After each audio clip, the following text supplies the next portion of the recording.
ZTE Nubia Z50S Pro arrived here, a sleeper phone for photographers because it features a very large aperture and a 35mm lens as the main camera sensor. And yeah, this alone was very interesting for me, so this is why I want to do a quick unboxing and first look. So let's get started.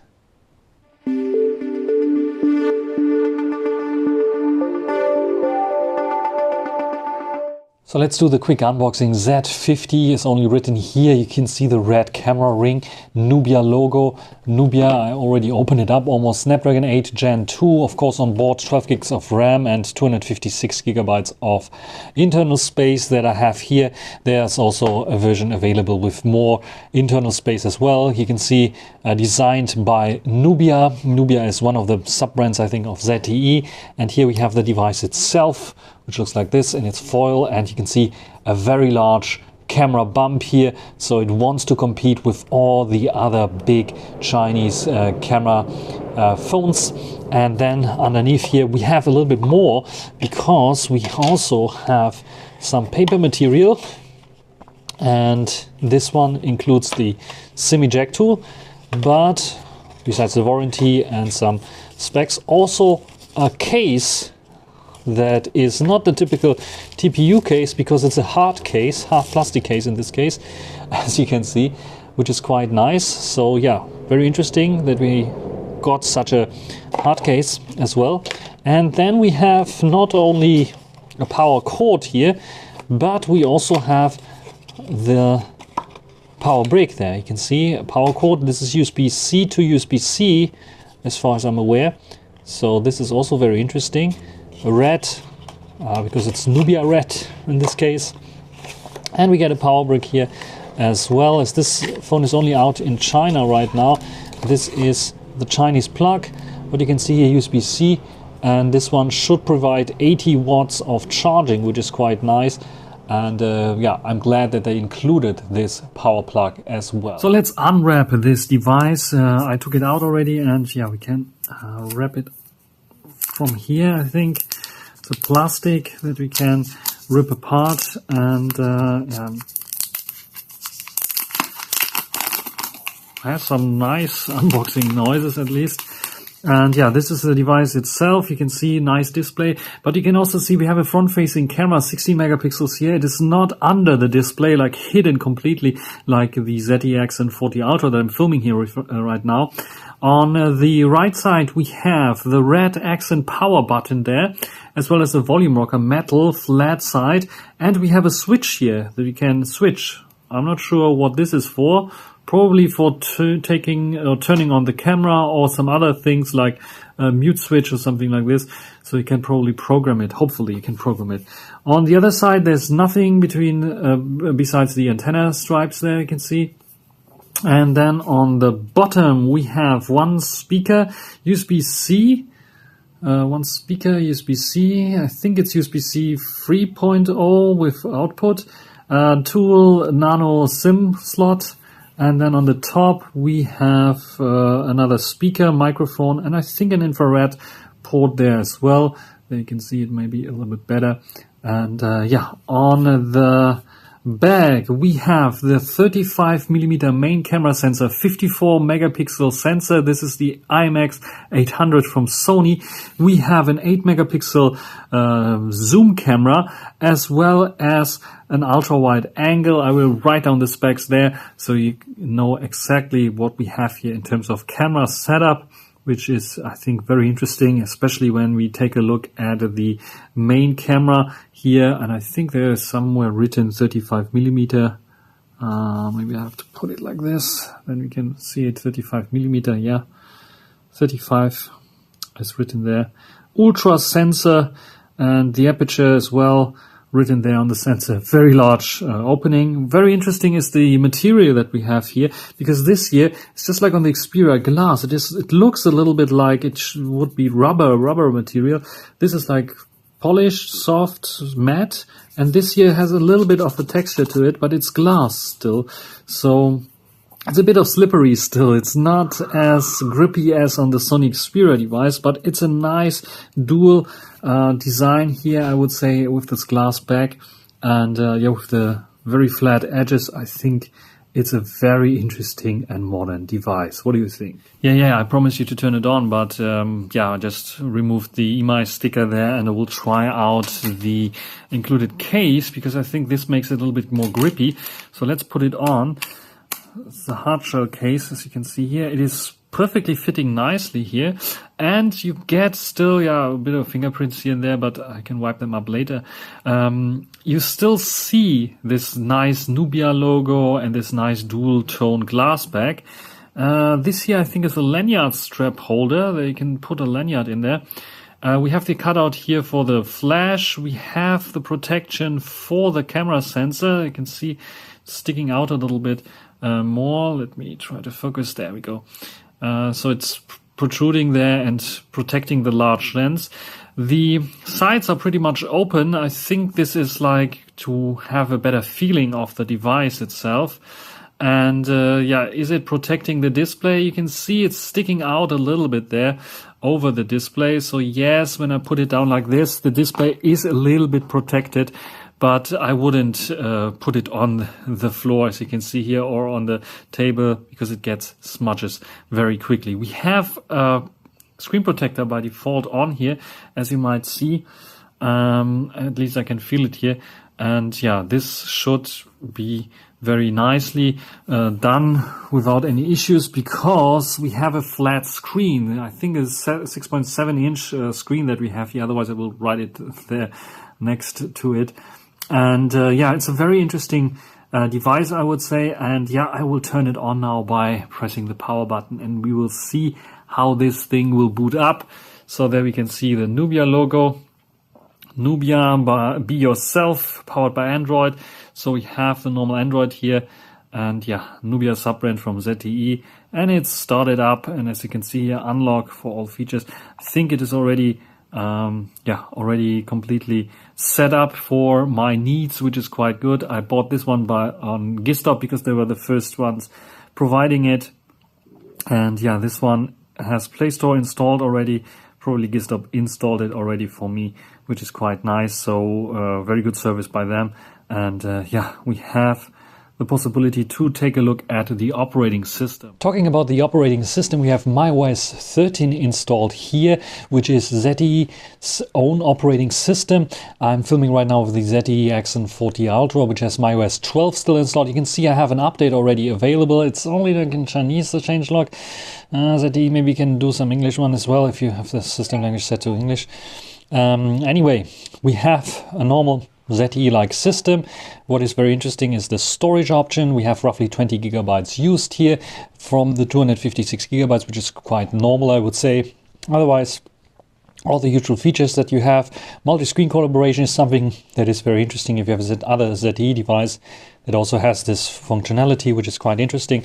Let's go back to the home screen. What we can set up here in the home screen is we can switch to another home screen, which looks like more modern, more like Origin OS, I think, and has this widgets all over the place, big icons and so on. You can swipe down to go to the search here and such things. And of course I have the possibility to go back to the Android-like home screen if I want to. What I can do as well is if I go into the settings, add some widgets of course, but go into the home screen settings, I can set up various different things, like for example the home screen mode. I can enable an app drawer or a simple mode.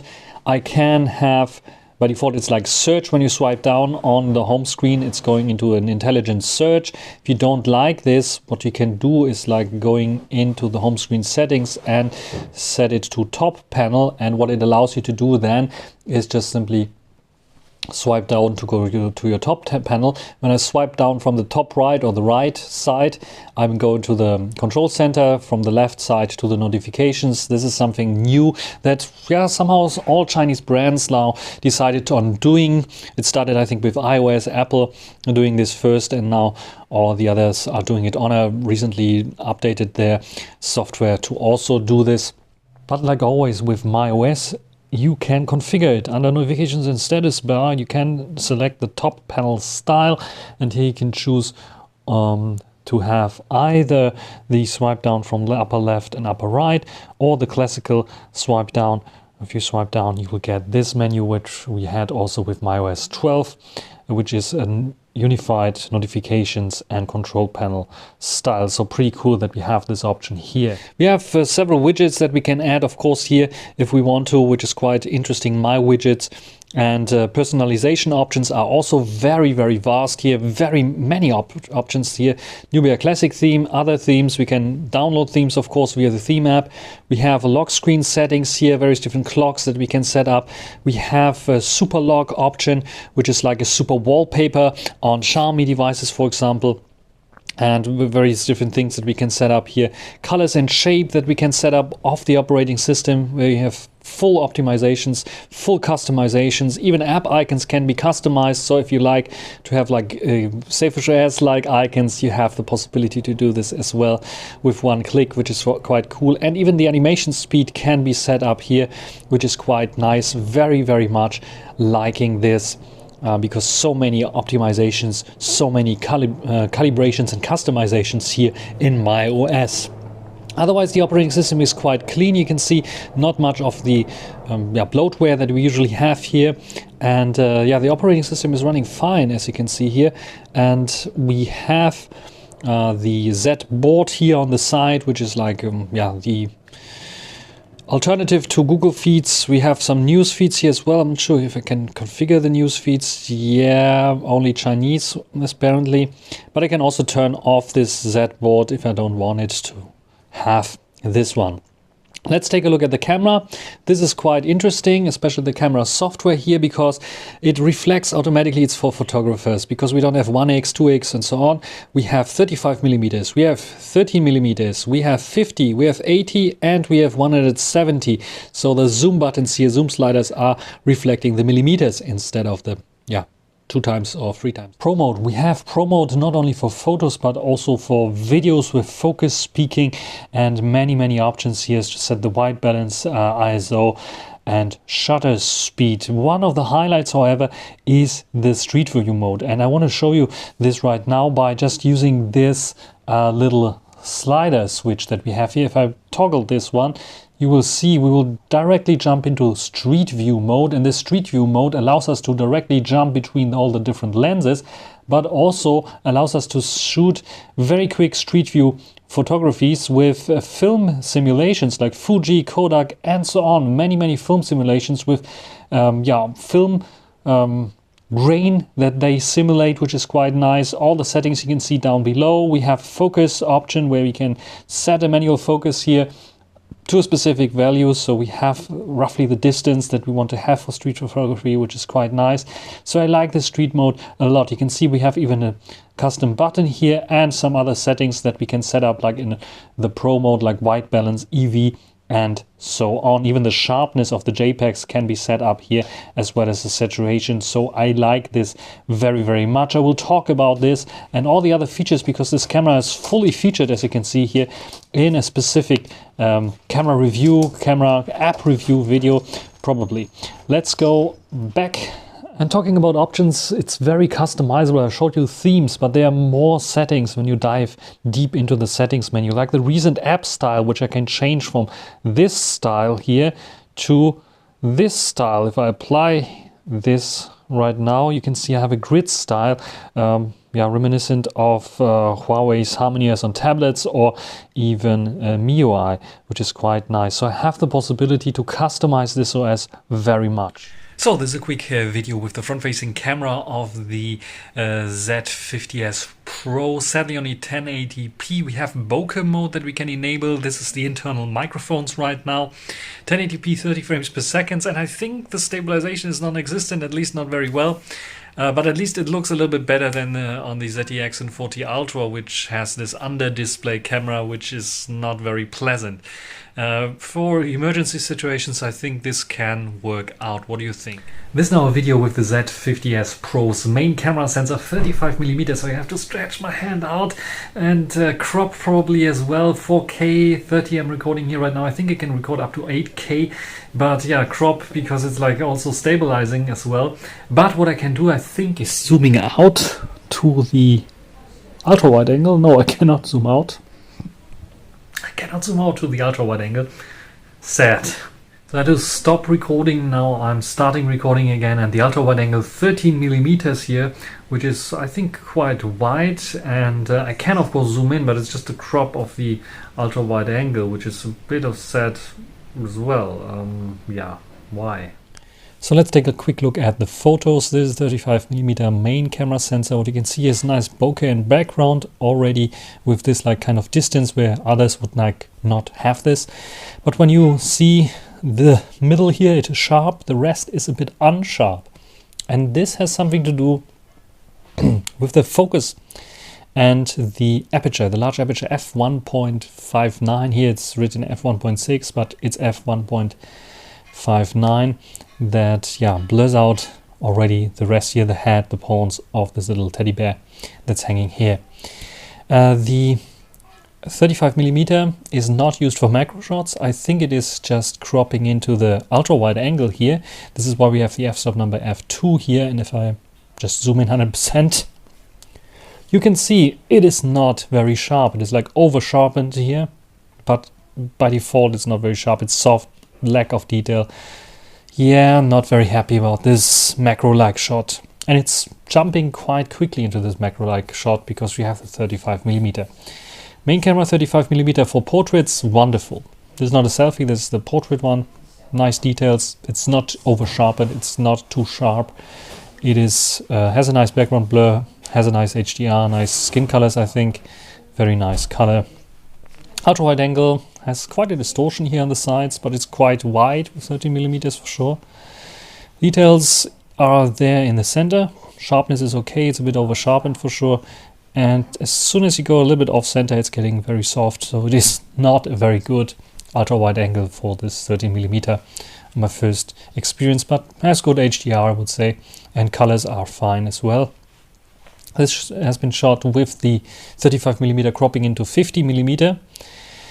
And the focus point was somewhere here. I think it was focusing on the front here. You can see me taking the shot. This is how far I was roughly on my balcony there. Yeah, this is some kind of Christmas decoration still standing there.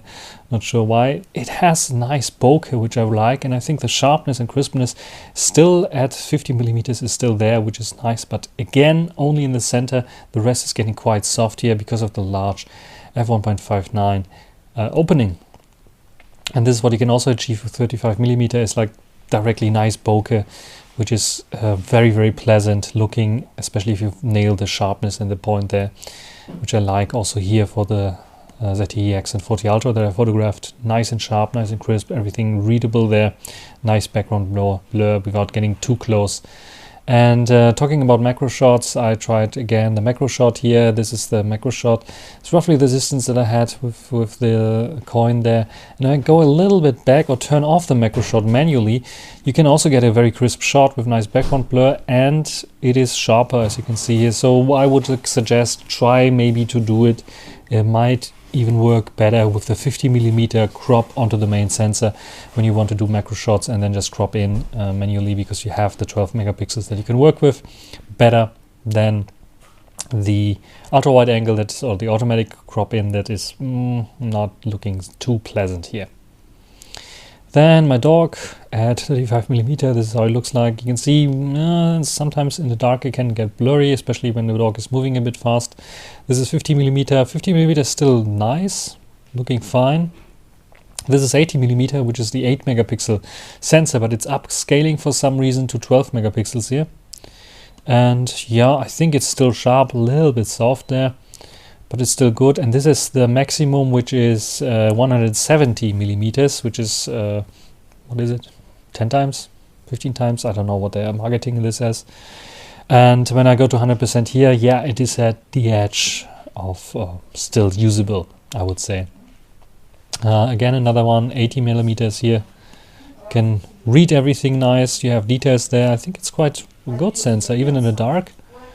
And 170mm is also doing quite nice. You can read everything here. Yeah, getting a bit soft. You can see that it's like a bit of computation photography, but still pretty nice. And you can see it's the same sensor here when you take a look at the 7.5mm reel at f2.4.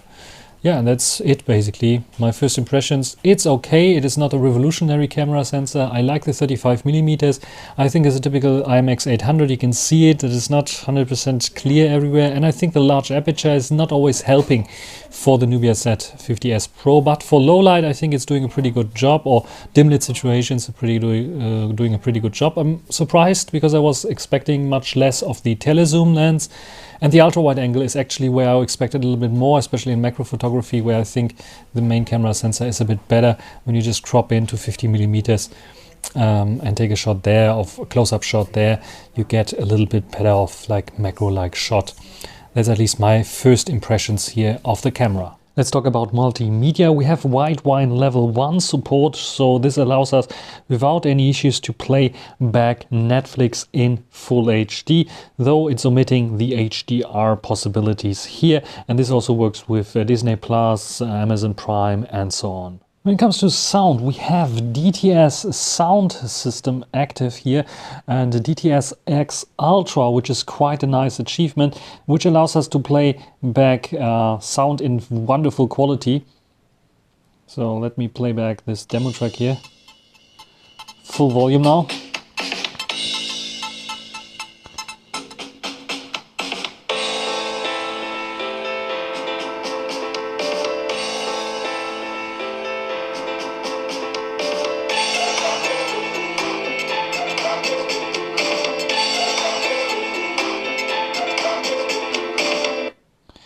So the sound is very full, very bassy. It is not like distorting if you make it too loud, but I think it could get a little bit louder. So even at this loudest stage, it is sounding like very good, but not as loud as I would like it to be. So there are definitely smartphones out there that are a little bit louder than this one here. The battery is very impressive, not only on paper with its 5100 milliampere hours, but also in real time. 8, 9, maybe even 10 hours of screen on time, no issues at all. So I can go with this device for 2 days without any issues. It's a great pair with the Snapdragon 8 Gen 2. And the included charger is also very good. 80 watts, will roughly charge it in about 33 minutes, which is also very awesome for such a device. The only thing that is really missing with this device is a wireless charging, because there's no wireless charging coil, so we don't have any wireless charging possibility with this one. Otherwise, we have of course the normal power saving and even ultra power saving modes, and with this ultra power saving mode you will see that it will go into a very dim lit version, but it can last you for a whole week probably in this version if you only want to do messaging, phoning, and you have the possibility to add 4 other apps here as well that you can use. So this is my first impressions of the Nubia Z50S Pro. I think it's a good device, especially for the price of roughly 600 euros if you just calculate it to euros from the Chinese yuan, because this device is only available in China right now, but you can import it from TradingShenzhen, Giztop and others as well. Yeah. The camera system is, I think, the main highlight. I will do a camera review, maybe also a dedicated camera app review, as well as camera comparisons. And if you're interested in the software, write down in the comment section if I should show you a little bit more about the software and customizations of MyOS that we have here on the Nubia Z50S Pro. That's everything for this video. Until the next time, bye.